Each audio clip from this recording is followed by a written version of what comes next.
So the first wave that comes off of an earthquake is called a P wave. So I'm going to show you guys what a P wave does. So I take a little bit of this and then I let it go. You guys ready for this? Boom. Did you guys see it shoot across?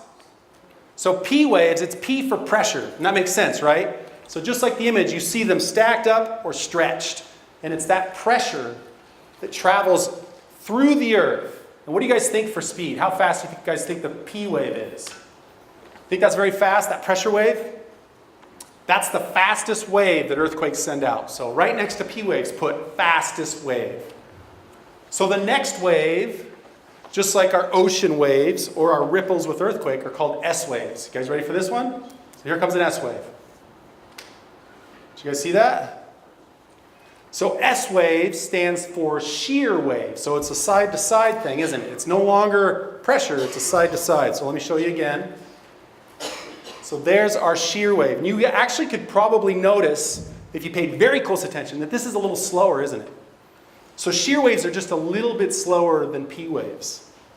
And then the last is kind of a combination of all this, and it's just crazy mayhem. So if you guys can also move, and these are called surface waves.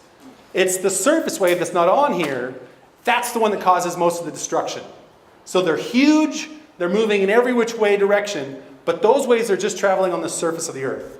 Does that make sense to everybody? Awesome. Give them a round of applause. You guys are amazing. Here is a geophone. You get it? Come on, you guys. Isn't that pretty funny? So this is my geophone. So this is just one seismometer.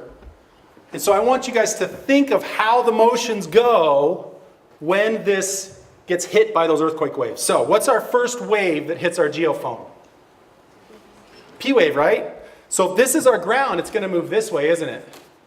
Next wave is S wave, so that's going to move this way, right? And then finally, the surface wave is going to be complete mayhem. So I'm going to do that again, and we're going to see if we can pause it.